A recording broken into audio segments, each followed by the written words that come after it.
जी, तो ये नया टॉपिक आ गया, different objectives and policies of firms. और जैसे मैंने आपको बताया था कि हमेशा फर्म का ऑब्जेक्टिव प्रॉफिट मैक्सिमाइजेशन नहीं होता। तो अब मैंने जैसे ऊपर लिखा हुआ है, traditional profit maximizing objective of firms के हमेशा से पहले यही देखा जाता था कि फर्म प्रॉफिट को मैक्सिमाइज करने की कोशिश करती हैं और वही ऑब्जेक्टिव रखती हैं। अच्छा, तो वो हमने जो कि देखा हुआ पहले, तो इसलिए मैंने जो डायग्राम बनाई है आप देख सकते हैं कि अगर परफेक्ट कंपटीशन है तो profit maximising level of output होता है जहां M C equal to M R होता है। ये आपको पहले ही पता है, इसके बारे में मुझे बताने की जरूरत आपको नहीं है। मोनोपोली होता है तो वहां पर भी M C is equal to M R होता है, लेकिन उसकी कुछ डायग्राम इस तरह से होती है। यहाँ मैंने यहाँ पे ए आर की डायग्राम लाइन नहीं बनाई हुई क्योंकि इसकी जरूरत नहीं है। हमने तो सिर्फ profit maximising level of output ही दिखाना है। तो ये दोनों में प्रॉफिट मैक्सिमाइजेशन इस तरह से अचीव की जा सकती है, bye achieving a certain level of output. इसके बारे में आपको पता है आगे। फर्म्स जो है वो profit maximization level of output पे ऑपरेट क्यों नहीं करती, ये सवाल भी पेपर में आ सकता है, आया भी हुआ है बल्कि। तो क्यों नहीं करती हमेशा? तो पहला तो रीजन ये लिखा हुआ हमारे सामने नजर आ रहा है, क्या कि it is difficult to identify this output.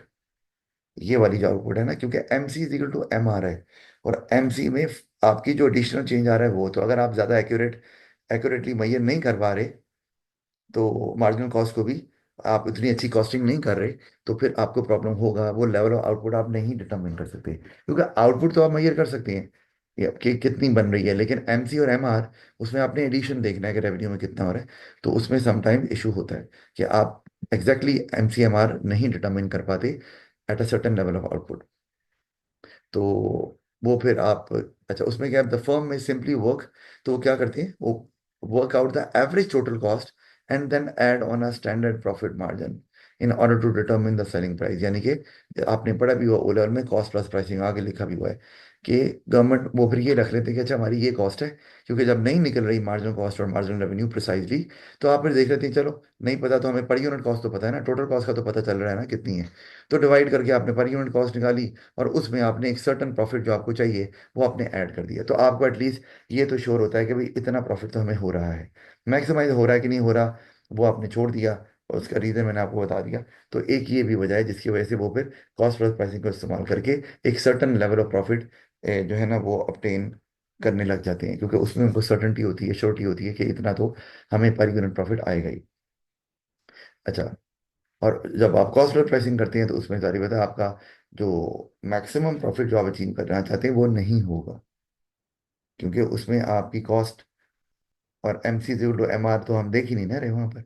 तो इसलिए फिर वो एक ये वजह, फिर शॉर्ट टर्म प्रॉफिट मैक्सिमेशन तो may not be in the long run interest of the firm. आप शॉर्ट टर्म प्रॉफिट मैक्सिमेशन का मतलब है कि आप कम से कम टाइम में ज़्यादा से ज़्यादा प्रॉफिट कमाना चाह रहे हैं ना। और तो उसके लिए ये होगा कि फिर आपके लिए प्रॉब्लम ये है कि लॉन्ग रन में वो आपके लिए फायदेमंद नहीं होता। क्यों? अगर आप शॉर्ट टर्म में प्रॉफिट ज़्यादा कमा रहे हैं ना, तो वो एक रेड सिग्नल दे रहा है गवर्नमेंट को कि भाई ये इतना प्रॉफिट जो कमा रही है, इसका मतलब है कि ये को मोनोपोली की सिचुएशन बन रही है इसकी। तो फिर गवर्नमेंट एक्शन में आ सकती है।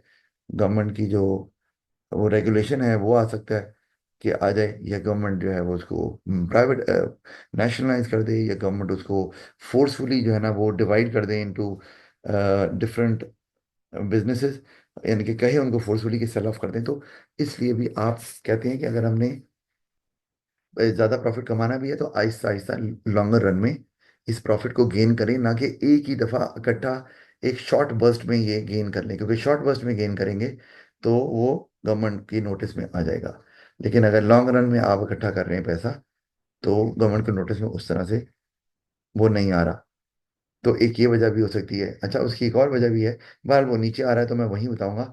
अगर आप सुपर नॉर्मल प्रॉफिट कमा रहे हैं शॉर्ट रन में भी, तो भाई अगर वहाँ एंट्री बैरियर नहीं है या कम है, तो बाकी फंड आ जाएंगे ना मार्केट में, और आपको फिर जारी बात है प्रॉफिट कम हो जाएगा। तो उनको भी ये ना पता चले, तो इसलिए आप शॉर्टर रन में या प्रॉफिट मैक्सिमाइजेशन की तरफ जाते नहीं हैं, और आप कहते हैं कि हम आहिस्ता आहिस्ता प्रॉफिट हमें मिल रहा है, सारा प्रॉफिट है हमारा ही, तो हम अभी अर्न कर लें, बाद में कर लें, कोई मसला नहीं है। क्योंकि अगर हमने अभी अर्न कर लिया तो हमें आगे मिलने वाला नहीं है, क्योंकि बाकी फर्म मार्केट में एंटर हो जाएंगी। लेकिन ऑफ कोर्स मोनोपोली में तो ये नहीं होता, वहीं पर ही होगा ना जहाँ बैरियर्स टू एंट्री जो है ना वो या तो बहुत कम है या नहीं है। तो यहाँ पर भी फिर इसलिए प्रॉफिट मैक्सिमाइजेशन की तरफ नहीं जाते। अच्छा, फिर ये भी कि अगर प्रॉफिट आप ज़्यादा कमा रहे हैं तो वहां पे क्या मसला आ रहा है कि रिलेशनशिप खराब हो रही है। अब वो कैसे स्टेक होल्डर में और फॉर्म में, आपको पता है स्टेक होल्डर तो बहुत से होते हैं, इंटरनल एक्सटर्नल। तो अब उसमें कंज्यूमर्स और आपका रिलेशनशिप खराब हो रहा है। आप प्रॉफिट ज़्यादा कमा रहे हैं, इसका मतलब आप चार्ज ज़्यादा कर रहे हैं।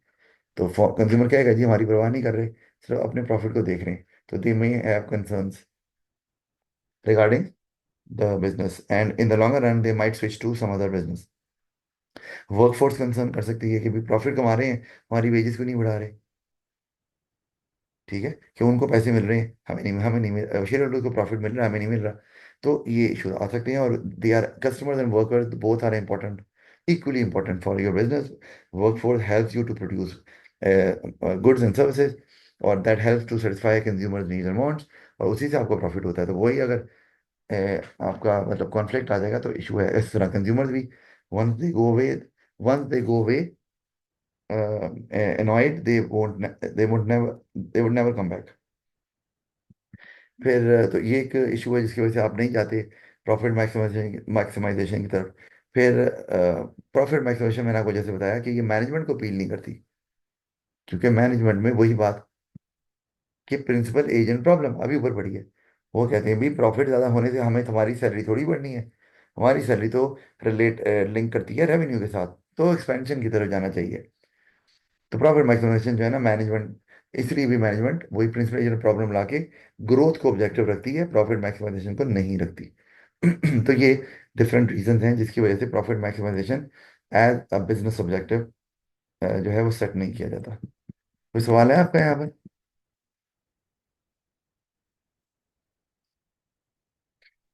नहीं। No sir. ओके, सर्वाइवल की तरफ देख लें। सर्वाइवल आपको पता है कि बिजनेस सर्वाइवल मोड में आता है कब?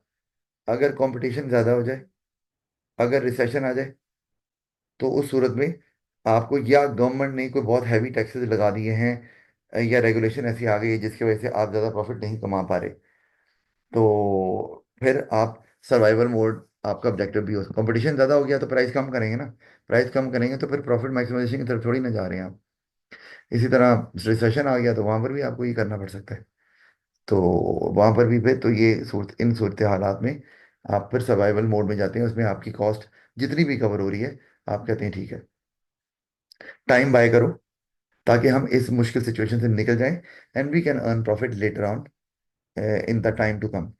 तो ये हो सकता है। तो उसमें अगर फर्म जो है वो सिर्फ वेरिएबल कॉस्ट ही कवर कर रही है, तो अगर वेरिएबल कॉस्ट भी कवर नहीं करी फिर तो वो बंद करेंगे। ठीक है ना, सर्वाइवल नहीं हो सकता। लेकिन अगर वेरिएबल कॉस्ट जो है ना वो कवर हो रही है लेकिन टोटल नहीं हो रही है, यानी कि फिक्स कॉस्ट का कुछ हिस्सा कवर हो रहा है, तो वो फिर हो सकता है वही रिट्रीवल स्ट्रेटजी जो लिखा हुआ है ना यहाँ पे, कि वो आहिस्ता आहिस्ता कोशिश करेंगे हम मेंटेन करें, और उसके बाद फिर रिकवर कर देंगे व्हेन सिचुएशन कम्स गुड।